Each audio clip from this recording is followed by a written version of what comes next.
მოგესალმებით. გთავაზობთ ტრენაჟორის მუშაობის პრინციპის ვიდეო ინსტრუქციას, რომლის საშუალებითაც შეგვიძლია შევადგინოთ მოცემულ ორ წერტილზე გავლებული წრფის განტოლება. წავეკითხოთ მითითება. სახატავ არეში მოძებნეთ წრფის ორი წერტილი. როგორც ხედავთ, სახატავ არეში ეს წერტილები წითლად არის მონიშნული. ამოძრავეთ სახატავი არე და სურვილის ამებ ჩართეთ ღილაკი აჩვენე დახრა. ასე მოძრაობს სახატავი არე და ღილაკზე დაწყებებით გამოჩნდება დახრა ან მართკუთხა სამკუთხედი.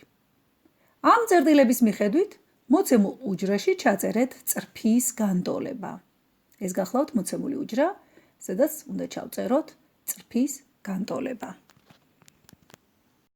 ფუნქციას, რომლის განსაზღვრის არეც ნამდვილ რიცხვთა სიმრავლეა და შეიძლება წარმოვიდგინოთ ფორმულით y+kx + l, სადაც k და l რაიმე რიცხვებია, წრფივი ფუნქცია ეწოდება.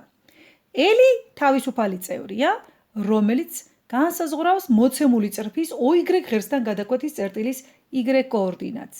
ამ შემთხვევაში l ერთი სტოლია.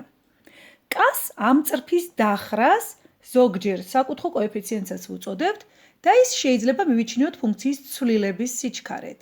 k ტოლია y-ორს მინუს y1 შეფარდებული x-ორს მინუს x1-თან. გამოვაჩინოთ წერტილის კოორდინატები და განსაზღვროთ k კოეფიციენტი. მოცემული კუთხისთვის მართკუთხა სამკუთხედში მოპირდაპირე კათეტი გახლავთ y-ორს მინუს y1, ანუ 3-ს მინუს 1 სტოლი 2-ია, ხოლო მიმდებარე კათეტი არის x-ორს მინუს x1 მინუს 4 სტოლი. შესაბამისად k გამოგვივიდა მინუს 1 მეორედი. უარყოფითია k კოეფიციენტი, ფუნქცია კლებადია და ჩვენ წრფის განტოლებას აქვს სახე y მინუს 1 მეორედ x პლუს 1. როგორც ხედავთ, ჩვენი პასუხი სწორია. განვიხილოთ ახალი წრფე. დავაჭიროთ ღილაკს ახალი შემთხვევა. მოვძებნოთ წერტილები, შევარჩიოთ მასშტაბი, დავაფიქსიროთ დახრა და ვიპოვოთ k კოეფიციენტი. k დადებითია, ტოლია 4 მერვედის, ანუ 1 მეორედის.